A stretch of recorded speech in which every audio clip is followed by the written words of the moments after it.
ഇനിയാണ് വേക്കൻസീസ്. വളരെ പ്രധാനപ്പെട്ടതാണ്. നിങ്ങൾക്ക് ഏതെങ്കിലും ഒരു റീജിയണിലേക്ക് മാത്രമായിട്ടായിരിക്കും അപ്ലൈ ചെയ്യാൻ പറ്റുക. ഹായ് ഓൾ, എല്ലാവർക്കും ഒരിക്കൽ കൂടി എൻട്രിയിലേക്ക് സ്വാഗതം. അപ്പോൾ വളരെ ഇമ്പോർട്ടൻ്റ് ആയിട്ടുള്ള ഒരു നോട്ടിഫിക്കേഷൻ നിങ്ങളുമായിട്ട് ഷെയർ ചെയ്യാനാണ് ഞാൻ ഈ ഒരു വീഡിയോയിൽ വന്നിരിക്കുന്നത്. നമ്മൾ കേന്ദ്രത്തിൻ്റെ KSEB എന്ന് നമുക്ക് പറയാവുന്ന power grid corporation of India ലിമിറ്റഡിൽ എന്ത് ചെയ്തിട്ടുണ്ട്, ഡിപ്ലോമ ട്രെയിനി പോസ്റ്റിലേക്കുള്ള ഒരു നോട്ടിഫിക്കേഷൻ വന്നിട്ടുണ്ട്. നിങ്ങൾക്ക് എല്ലാവർക്കും അറിയാം, നമ്മൾ കേരളത്തിലെ പവർ സപ്ലൈ കംപ്ലീറ്റ്ലി കൺട്രോൾ ചെയ്യുന്നത് KSEB ആണെങ്കിൽ, നാഷണൽ ലെവലിൽ ഇന്ത്യയിലെ എല്ലാ സംസ്ഥാനങ്ങളിലേക്കുള്ള ഈ ഒരു പവർ സപ്ലൈ കൺട്രോൾ ചെയ്യുന്ന ഇന്ത്യയിലെ ഏറ്റവും വലിയ മഹാരത്ന കമ്പനികളിൽ ഒന്നാണ് power grid corporation of India അഥവാ PGCIL എന്ന് പറയുന്നത്.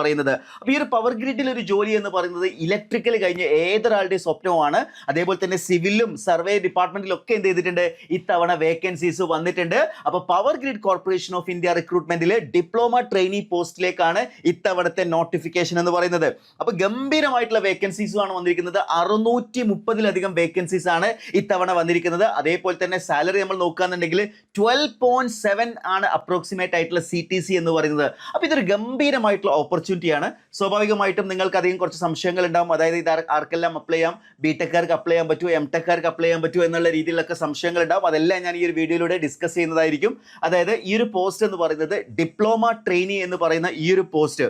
അപ്പോൾ ഇതിൻ്റെ അപ്ലിക്കേഷൻ ഡേറ്റ് സ്റ്റാർട്ട് ചെയ്യുന്നത് ഏപ്രിൽ 20, അതായത് ഏപ്രിൽ 20 മുതൽ സ്റ്റാർട്ട് ചെയ്തിട്ടുണ്ട്. അതേപോലെ തന്നെ മെയ് 11 വരെ നിങ്ങൾക്ക് എന്ത് ചെയ്യാം, ഈ ഒരു പോസ്റ്റിലേക്ക് അപ്ലൈ ചെയ്യാവുന്നതാണ്. ഓക്കെ, അപ്ലിക്കേഷൻ ഫീയും പേയ്മെന്റും ഒക്കെ ചെയ്തുകൊണ്ട് ഈ ഡിപ്ലോമ ട്രെയിനിയുടെ ഈ ഒരു പോസ്റ്റ് എന്ന് പറയുന്നത് കേരളത്തിലടക്കം നിങ്ങൾക്ക് ജോലി ലഭിക്കാനുള്ള സാധ്യതയുണ്ട്. കാരണം പവർ ഗ്രിഡ് എന്ന് പറയുമ്പോൾ നാഷണൽ ലെവലിൽ എല്ലായിടത്തും ജോലിക്കുള്ള സാധ്യതയുണ്ട്. എല്ലാ റീജിയൻസിലും എന്ത് ചെയ്തിട്ടുണ്ട്, വേക്കൻസീസ് വന്നിട്ടുണ്ട്. കേരളം, തമിഴ്നാട്, അതേപോലെ തന്നെ കർണാടക ഉൾപ്പെടെയുള്ള സദേൺ സ്റ്റേറ്റിലൊക്കെ എന്ത് ചെയ്തിട്ടുണ്ട്, ഓപ്പർച്യൂണിറ്റീസ് വന്നിട്ടുണ്ട്. പിന്നെ ഇതിൻ്റെ ഏജ് ലിമിറ്റ് എന്ന് പറയുന്നത് ജൂലൈ 15 ആ ഒരു കട്ട് ഓഫ് ഡേറ്റ് ആയിട്ട് പറഞ്ഞിരിക്കുന്നത്. ഏജ് ലിമിറ്റ് ബാക്കി കാര്യങ്ങളൊക്കെ നമുക്ക് ഡീറ്റെയിൽഡ് ആയിട്ട് ഡിസ്കസ് ചെയ്യാം. അപ്പോൾ നമുക്ക് നേരെ പോകേണ്ടത് ഈ പറഞ്ഞിരിക്കുന്ന ഈ ഒരു പോസ്റ്റ്, ഇതിൻ്റെ ഒരു സാലറി വെച്ചുകൊണ്ട് നമുക്ക് സ്റ്റാർട്ട് ചെയ്യാം. അതായത് ഡിപ്ലോമ ട്രെയിനി ആയിട്ട് നിങ്ങൾക്ക് ജോയിൻ ചെയ്ത് കഴിഞ്ഞാൽ ആ ഒരു ട്രെയിനിങ് ഫേസ് 1 ഇയർ ആണ് ട്രെയിനിങ് ഫേസ്. ആ ട്രെയിനിങ് ഫേസിൽ തന്നെ നിങ്ങൾക്ക് 24,000 പെർ മന്ത് എന്ത് ചെയ്യുന്നുണ്ട്, സ്റ്റൈഫൻഡ് കിട്ടുന്നുണ്ട്. Plus HRA plus perks at 12% വരുന്നുണ്ട്. ഇത് കഴിഞ്ഞതിന് ശേഷമാണ് നിങ്ങളെ റെഗുലറൈസ് ചെയ്യുന്നത്. അഥവാ നിങ്ങൾക്ക് ജൂനിയർ എഞ്ചിനീയർ എന്ന് പറയുന്ന ഒരു പോസ്റ്റിലേക്കായിരിക്കും നിയമനം ലഭിക്കാൻ പോകുന്നത്. ഈ ജൂനിയർ എഞ്ചിനീയർ പോസ്റ്റിലാണ് ഞാൻ നേരത്തെ പറഞ്ഞ 12.7 lakhs ഇൻ ആനുവൽ CTC വരുന്ന ഈ ഒരു പോസ്റ്റിലേക്കായിരിക്കും നിങ്ങൾക്ക് എത്തുക. അതായത് ഒരു വർഷം കൊണ്ട് നിങ്ങൾ ജൂനിയർ എഞ്ചിനീയർ പോസ്റ്റിലേക്ക് മാറുകയാണ്. അതായത് ആദ്യത്തെ ഒരു വർഷം നിങ്ങൾ ട്രെയിനിങ് പീരീഡിലായിരിക്കും. അത് കഴിഞ്ഞാൽ നിങ്ങൾക്ക് 12.7 lakhs എന്ന് പറയുന്ന ഗംഭീരമായിട്ടുള്ള ഒരു സാലറിയോട് കൂടി തന്നെ നിങ്ങൾക്ക് ജൂനിയർ എഞ്ചിനീയർ പോസ്റ്റിലേക്ക് നിങ്ങൾക്ക് എത്താൻ കഴിയും. ഓക്കെ, ദെൻ ഇതിൻ്റെ ഈ പറഞ്ഞിരിക്കുന്ന പ്രധാനപ്പെട്ട 3 ക്വാളിഫിക്കേഷൻസ് ആണ്. പോസ്റ്റുകളാണ് വന്നിരിക്കുന്നത്. ഒന്ന് ഡിപ്ലോമ ട്രെയിനി ഇലക്ട്രിക്കൽ അഥവാ DTE എന്നായിരിക്കും ഇനി ഞാൻ മുന്നോട്ട് പോകുന്ന സമയത്ത് ഇത് ഡിനോട്ട് ചെയ്യാൻ പോകുന്നത്. ഡിപ്ലോമ ട്രെയിനി ഇലക്ട്രിക്കൽ, അതേപോലെ ഡിപ്ലോമ ട്രെയിനി സിവിലും വന്നിട്ടുണ്ട്. അതേപോലെ ഡിപ്ലോമ ട്രെയിനി സർവേ എന്നിങ്ങനെയാണ് പറഞ്ഞിരിക്കുന്നത്. ഇതിൻ്റെ ക്വാളിഫിക്കേഷൻ ഇലക്ട്രിക്കൽ, ഓക്കെ, ഇലക്ട്രിക്കൽ പറ്റും, electrical power, electrical and electronics, power system engineering, power engineering, ഇത്രയും ബ്രാഞ്ചസ് ഉള്ള ഡിപ്ലോമയുള്ള ആളുകൾക്കാണ് ഈ ഒരു പോസ്റ്റിലേക്ക് അപ്ലൈ ചെയ്യാൻ പറ്റുക. ഇനി DTC അഥവാ ഡിപ്ലോമ ട്രെയിനി സിവിൽ നമ്മൾ നോക്കുകയാണെങ്കിൽ സിവിൽ എഞ്ചിനീയറിംഗ് കഴിഞ്ഞ ഉദ്യോഗാർത്ഥികൾക്ക് അപ്ലൈ ചെയ്യാം. ഇനി DTS ട്രെയിൻ ആൻഡ് സർവേ നോക്കുകയാണെങ്കിൽ സർവേ എഞ്ചിനീയറിംഗ് അല്ലെങ്കിൽ സിവിൽ എഞ്ചിനീയറിംഗ് കഴിഞ്ഞ ആളുകൾക്ക് അപ്ലൈ ചെയ്യാം. പക്ഷേങ്കിൽ ഒരു പ്രശ്നമുള്ളത് എന്താ വെച്ച് കഴിഞ്ഞാൽ ഇതിൻ്റെ എക്സാംസ് ഒക്കെ നടക്കാൻ പോകുന്നത് ഒരേ ഒരു ദിവസമാണ്. അതായത് സിംഗിൾ ഡേ എക്സാം ആയിരിക്കും കണ്ടക്ട് ചെയ്യുക. അപ്പോൾ പിന്നെ ഒരിക്കലും നിങ്ങൾക്ക് എന്ത് ചെയ്യാൻ പറ്റില്ല, ഡിപ്ലോമ ട്രെയിനി സിവിലും അതേപോലെ ഡിപ്ലോമ ട്രെയിനി സർവേയിലും രണ്ടിലും കൂടി ഒരുമിച്ച് അപ്ലൈ ചെയ്യാൻ പറ്റില്ല. അപ്പോൾ നിങ്ങൾ ഏതെങ്കിലും ഒരു സ്ട്രീമിലേക്ക് ഒരു റീജിയനിൽ മാത്രമേ എന്ത് ചെയ്യാൻ പറ്റുള്ളൂ, അപ്ലൈ ചെയ്യാൻ പറ്റുള്ളൂ. ഇനിയാണ് ക്വാളിഫിക്കേഷൻ ക്രൈറ്റീരിയ. ഇവിടെയാണ് നിങ്ങൾക്ക് സാധാരണ രീതിയിൽ നിങ്ങൾക്ക് PSUസിൽ അറിയാവുന്ന ഒരു കാര്യം തന്നെയാണ്, ഡിപ്ലോമ പോസ്റ്റ് ഉള്ളതിൽ എന്ത് ചെയ്യാൻ പറ്റാറില്ല, BTechകാർക്ക് അപ്ലൈ ചെയ്യാൻ പറ്റാറില്ല. എന്നാൽ ഡിപ്ലോമ എടുത്തിട്ട് BTech എടുത്ത ആളുകളുണ്ടാവും, അവർക്കും അപ്ലൈ ചെയ്യാൻ പറ്റില്ല എന്നുള്ളതാണ് ഇത്തവണ വന്നിരിക്കുന്ന ക്രൈറ്റീരിയ. അപ്പോൾ നമുക്ക് നോക്കി നോക്കാം. ഏജ് ലിമിറ്റ് ഞാൻ നേരത്തെ പറഞ്ഞു, മെയ് 11 അവർ എന്ത് ചെയ്തിട്ടുള്ളത്, ഈ ഒരു കട്ട് ഓഫ് ഡേറ്റ് ആയിട്ട് വെച്ചിട്ടുള്ളത്. അപ്പോൾ ആ ഒരു ഡേറ്റിൽ 27 ആണ് ഏജ് ലിമിറ്റ് എന്ന് പറയുന്നത്. 27, അതിൽ ചില റിലാക്സേഷൻ ഉണ്ട്, നമുക്കതിനെക്കുറിച്ച് ഡിസ്കസ് ചെയ്യാം. അപ്പോൾ ഏജ് ലിമിറ്റ് 27 ആണ്. അതേപോലെ തന്നെ ഇതിൻ്റെ ക്വാളിഫിക്കേഷൻ ആയിട്ട് പറഞ്ഞിരിക്കുന്നത് 3 ഇയർ ഡിപ്ലോമയാണ്. Okay, full time regular 3 year ഡിപ്ലോമയാണ് പറഞ്ഞിരിക്കുന്നത്. ഓക്കെ, ഇനി അതിൽ ഈ പറഞ്ഞിരിക്കുന്ന ഈ ഒരു അക്കാഡമിക് സെക്ഷൻ നോക്കുകയാണെന്നുണ്ടെങ്കിൽ മിനിമം പെർസെൻറ്റേജ് മാർക്ക് എന്ന് പറയുന്നത് അത് ഈ പറഞ്ഞിരിക്കുന്ന എക്സാം പാസ്സാവുന്നതിൻ്റെ ഒരു മാർക്കാണ്. അതിൽ പ്രത്യേകിച്ച് കാര്യങ്ങളൊന്നുമില്ല.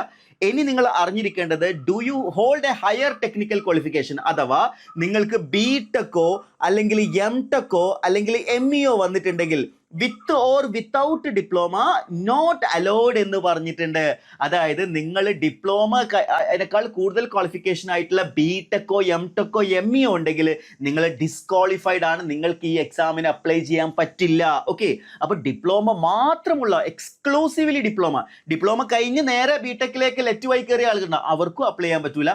ഡിപ്ലോമ മാത്രമുള്ള ഉദ്യോഗാർത്ഥികൾക്ക് മാത്രമേ ഈ ഒരു പോസ്റ്റ് അപ്ലൈ ചെയ്യാൻ പറ്റുള്ളൂ. സോ ഡിപ്ലോമ ഹോൾഡേഴ്സിനെ സംബന്ധിച്ചിടത്തോളം ഇതൊരു ഗോൾഡൻ ഓപ്പർച്യൂണിറ്റിയാണ്. ബിടെക്കാരായിട്ട് കോമ്പീറ്റ് ചെയ്യാതെ തന്നെ നിങ്ങൾക്കറിയാം, നിങ്ങളുടെ ഒരുപാട് പോസ്റ്റുകളിൽ ബിടെക് ഡിപ്ലോമ കോമ്പറ്റീഷൻ വരുമ്പോൾ ബിടെക്കാരാണ് എന്ത് ചെയ്യാറുള്ളത്, ഒരു അപ്പർ എഡ്ജ് വരാറുള്ളത്. എന്നാൽ ഇവിടെ ആ ഒരു പ്രശ്നം ഇല്ലാണ്ട് നിങ്ങൾക്ക് ഡിപ്ലോമക്കാർക്കുള്ള ഒരു ഗോൾഡൻ ഓപ്പർച്യൂണിറ്റിയാണ്. പിന്നെ ഏജ് റിലാക്സേഷൻ ഞാൻ പറയുകയാണെങ്കിൽ 27 അതിൽ OBC-ക്കാർക്ക് 3 വർഷത്തെയും SC/ST-ക്ക് 5 വർഷത്തെയും person with benchmark disability 10 വർഷത്തെ എന്ത് ചെയ്യുന്നുണ്ട്, ഈ ഒരു ഇത് ലഭിക്കുന്നുണ്ട്. ഇനി നമ്മൾ നോക്കുകയാണെന്നുണ്ടെങ്കിൽ എക്സാമിൻ്റെ ഈ ഒരു ഫീ നോക്കുകയാണെന്നുണ്ടെങ്കിൽ ജനറൽ OBC EWSനൊക്കെ 300 അപ്ലിക്കേഷൻ ഫീ വരുന്നത്. അതേപോലെ ഒരു സർവീസ് ബോണ്ട് വരുന്നുണ്ട്. നിങ്ങൾ ജോലിയിൽ നിന്ന് പെട്ടെന്ന് റിസൈൻ ചെയ്ത് കഴിഞ്ഞാൽ നിങ്ങൾക്ക് 2.5 ലക്ഷം രൂപയുടെ ഒരു സർവീസ് ബോണ്ട് വരുന്നുണ്ട്. ഇനി SC/ST or person with bench mark disability ആണെങ്കിൽ എക്സംപ്റ്റ് ഫ്രം ഫീ ആണ്, അവർക്ക് ഫീ വരുന്നില്ല. അപ്പോൾ അവർ ഫീ അടയ്ക്കാതെ തന്നെ നിങ്ങൾക്ക് അപ്ലൈ ചെയ്യാം. ഓക്കെ, ഇനിയാണ് വേക്കൻസീസ്. വളരെ പ്രധാനപ്പെട്ടതാണ്. നിങ്ങൾക്ക് ഏതെങ്കിലും ഒരു റീജിയണിലേക്ക് മാത്രമായിട്ടായിരിക്കും അപ്ലൈ ചെയ്യാൻ പറ്റുക. അപ്പോൾ അതിൽ കുറച്ച് ട്രിക്കി ആയിട്ടുള്ള കാര്യമുണ്ട്. അതായത് നമ്മൾ റീജിയൺ എന്ന് പറയുന്നത് നമുക്ക് അപ്ലൈ ചെയ്യാൻ പറ്റുന്ന റീജിയൻ നമുക്ക് ഏറ്റവും കൺവീനിയൻ്റ് ആയിട്ടുള്ള യാത്രയും അതേപോലെ ഓപ്പർച്യൂണിറ്റി ഒക്കെ നോക്കിയിട്ട് വേണം ചെയ്യാൻ. ഇപ്പോൾ നമ്മൾ നോക്കുകയാണെങ്കിൽ പവർ ഗ്രിഡിൽ തന്നെ കോർപ്പറേറ്റ് സെൻറ്ററിൽ നമ്മൾ നോക്കുകയാണെങ്കിൽ 21 ഒഴിവുകളുണ്ട്. അപ്പോൾ അതിൽ തന്നെ നമ്മൾ ഈ സ്പ്ലിറ്റ് നമുക്ക് കറക്റ്റ് നോക്കണം. ഇലക്ട്രിക്കലാണെങ്കിൽ 5, സിവിലാണെങ്കിൽ 2 ആണ്. ഇനി ഈസ്റ്റേൺ റീജിയനിൽ നോക്കുകയാണെങ്കിൽ 1, 1, 2 ആണുള്ളത്. അതേപോലെ ഈസ്റ്റേൺ റീജിയൻ 2 നമ്മൾ നോക്കുകയാണെങ്കിൽ ഇലക്ട്രിക്കലിൽ 10, സിവിൽ 4 ആണുള്ളത്. അതേപോലെ ഒഡീഷ പ്രൊജക്റ്റിൽ നോക്കുകയാണെങ്കിൽ ഇലക്ട്രിക്കലിൽ 20, സിവിൽ 4 എന്നുള്ള രീതിയിലാണ് ഉള്ളത്. ടോട്ടൽ ഒഡീഷ പ്രൊജക്റ്റിൽ 31 ഉണ്ട്. അപ്പോൾ നിങ്ങളായിരിക്കും വേക്കൻസീസ് ഒക്കെ കുറവാണ്. ഒരിക്കലും അല്ല, നല്ല വേക്കൻസീസ് ഉള്ള റീജിയനും ഉണ്ട്. ഇപ്പോൾ നോർത്തേൺ റീജിയൻ നമ്മൾ നോക്കുകയാണെന്നുണ്ടെങ്കിൽ ഇലക്ട്രിക്കലിൽ 30 ഒഴിവുകൾ വന്നിട്ടുണ്ട്. അതേപോലെ സിവിൽ 2 ഒഴിവുകളാണ്. ഓക്കെ, അതേപോലെ തന്നെ നോർത്തേൺ റീജിയൻ 2 ഈ പറഞ്ഞിരിക്കുന്ന ഇലക്ട്രിക്കലിൽ 75 ഒഴിവുണ്ട്. ഏറ്റവും ഗംഭീരമായിട്ടുള്ള ഒഴിവ് വന്നിട്ടുള്ള ഒരു റീജിയൻ ആണ് നോർത്തേൺ റീജിയൻ 1 എന്ന് പറയുന്നത്. അതേപോലെ തന്നെ അവിടെ സിവിലിൽ 17 ഒഴിവ്, അങ്ങനെ ടോട്ടൽ 92 ഒഴിവുകൾ ആ ഒരു റീജിയനിൽ വന്നിട്ടുണ്ട്. ഇനി നമ്മൾ രാജസ്ഥാൻ പ്രൊജക്റ്റിലേക്ക് നമ്മൾ നോക്കുകയാണെങ്കിൽ ഇലക്ട്രിക്കലിൽ 30, സിവിലിൽ 8. ഇന്ന് നിങ്ങൾക്ക് മനസ്സിലായിട്ടുണ്ടാവും ഇലക്ട്രിക്കലിൽ കുറച്ചുകൂടി കൂടുതൽ വേക്കൻസീസ് വന്നിട്ടുണ്ട് എന്നുള്ളത്. ഇനി നമ്മൾ നോർത്തേൺ റീജിയനിൽ നമ്മൾ നോക്കുകയാണെന്നുണ്ടെങ്കിൽ നോർത്തേൺ റീജിയൻ 2 നമ്മൾ ഇലക്ട്രിക്കലിൽ 40, സിവിൽ 6 ആണ്. അപ്പോൾ ടോട്ടൽ 48 + 2 ആണ് വന്നിരിക്കുന്നത്. അതേപോലെ തന്നെ നോർത്തേൺ റീജിയൻ 2 ഇലക്ട്രിക്കൽ 33, സിവിൽ 10 ആണ് വന്നിരിക്കുന്നത്.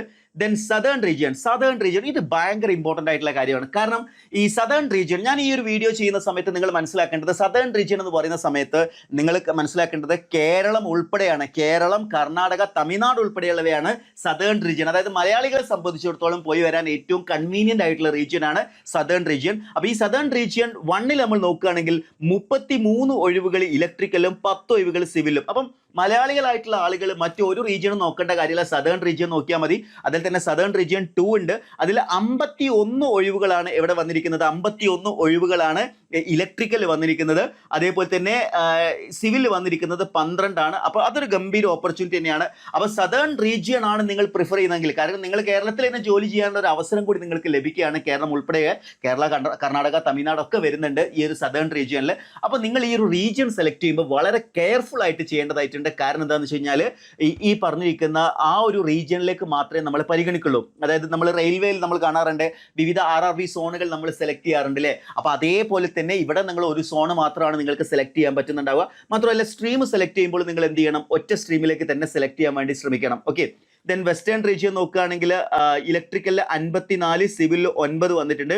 വെസ്റ്റേൺ റീജിയൻ 2 നമ്മൾ നോക്കുകയാണെങ്കിൽ ഇലക്ട്രിക്കലിൽ 82, സിവിലിൽ 21. അങ്ങനെ ടോട്ടൽ 638 ഒഴിവുകളാണ് എന്ത് ചെയ്തിട്ടുള്ളത് ഈ ഒരു പവർ ഗ്രിഡിൽ വന്നിരിക്കുന്നത്. ഇത് കൂടാണ്ട് സെൻട്രൽ ട്രാൻസ്മിഷൻ യൂട്ടിലിറ്റി സെൻറ്ററിൽ നമുക്ക് വന്നിരിക്കുന്ന ഒഴിവുകൾ നോക്കുകയാണെങ്കിൽ അവിടെ 16 ഒഴിവുകൾ ഇലക്ട്രിക്കലും 6 ഒഴിവുകൾ എന്താണ് സിവിലുമാണ് വന്നിരിക്കുന്നത്.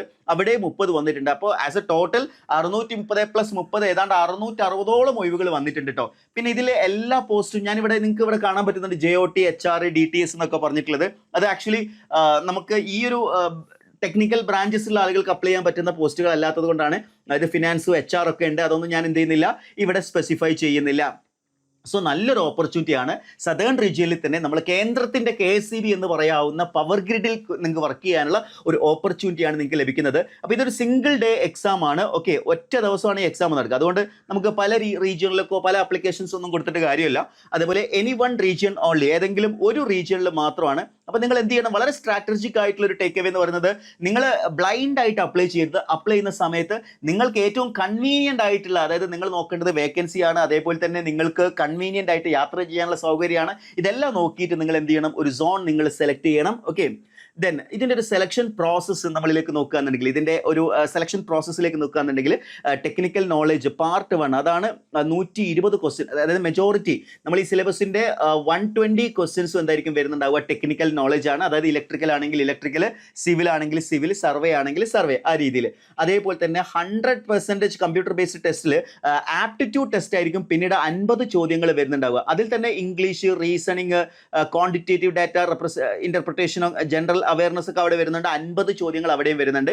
ഒരു ഉത്തരം ശരിയായി കഴിഞ്ഞാൽ 1 മാർക്ക്, തെറ്റിക്കഴിഞ്ഞാൽ -2.5 ആണ് -0.25 ആണ് എന്തായിട്ട് വരുന്നത്, നെഗറ്റീവ് മാർക്കായിട്ട് വരുന്നത്. അപ്പോൾ ഇത് എങ്ങനെ അപ്ലൈ ചെയ്യാമെന്നുള്ളത്, ഓക്കെ, എക്സാമിനേഷനെ കുറിച്ച് നിങ്ങൾക്ക് ധാരണ കിട്ടി. മെജോറിറ്റി ക്വസ്റ്റ്യൻസ് എന്താണ്, നിങ്ങളുടെ ടെക്നിക്കൽ ബാക്ക്ഗ്രൗണ്ടിൽ നിന്ന് തന്നെയാണ് വരുന്നത്. അപ്പോൾ ഇത് അപ്ലൈ ചെയ്യേണ്ടത് എങ്ങനെയാണെന്ന് വെച്ച് കഴിഞ്ഞാൽ ഈ പറഞ്ഞിരിക്കുന്ന powergrid.in എന്ന് പറയുന്ന വെബ്സൈറ്റിൽ നിങ്ങൾ പോവുക. അവിടെ കരിയർ സെക്ഷനിൽ ജോബ് ഓപ്പർച്യൂണിറ്റീസിൽ നോൺ എക്സിക്യൂട്ടീവ് പൊസിഷൻസ് നോക്കുകയാണെങ്കിൽ അതിൽ recruitment of non executive post 2026 നോക്കുകയാണെങ്കിൽ എന്ത് ചെയ്യാം, നിങ്ങൾക്ക് ഞാൻ ഈ പറഞ്ഞിരിക്കുന്ന പോസ്റ്റുകളൊക്കെ നിങ്ങൾക്ക് കാണാൻ പറ്റും. അപ്പോൾ അതിലേക്ക് നിങ്ങൾ എന്ത് ചെയ്യുക, കൃത്യമായിട്ട് അപ്ലൈ ചെയ്യുക. അപ്പോൾ എങ്ങനെ അപ്ലൈ ചെയ്യണം എന്നുള്ളത് വീഡിയോസൊക്കെ നിങ്ങൾക്ക് വേണമെന്നുണ്ടെങ്കിൽ വീഡിയോയുടെ താഴെ ഒന്ന് കമൻറ്റ് ചെയ്യുക. ഹൗ ടു അപ്ലൈയുടെ വീഡിയോ നമ്മൾ എപ്പോഴും ചെയ്യാറുള്ളതാണ്. അപ്പോൾ നിങ്ങൾക്ക് അത് റിക്വയർമെൻറ്റ് ഉണ്ടെങ്കിൽ നിങ്ങൾ എന്ത് ചെയ്യുക, വീഡിയോയുടെ താഴെ ഒന്ന് കമൻറ്റ് ചെയ്യുക. അപ്പോൾ കേന്ദ്രത്തിൽ KSEB എന്ന് പറയാവുന്ന power grid corporation of India ലിമിറ്റഡിൽ ഡിപ്ലോമ ട്രെയിനി എന്ന് പറയുന്ന ഗോൾഡൻ ഓപ്പർച്യൂണിറ്റി നിങ്ങൾ മാക്സിമം യൂട്ടിലൈസ് ചെയ്യണം. അപ്പം നമ്മളുടെ ഡിപ്ലോമ കോഴ്സുകൾ PSUസിന് വേണ്ടിയിട്ടുള്ള ഡിപ്ലോമ കോഴ്സുകളുണ്ട്. അതിൻ്റെ തന്നെ പാർട്ടായിട്ട് പവർ ഗ്രിഡ് കോർപ്പറേഷനിലേക്ക് നമ്മൾ ഡിപ്ലോമ ട്രെയിനി കോഴ്സുകൾ നമ്മൾ സ്റ്റാർട്ട് ചെയ്തിട്ടുണ്ട്.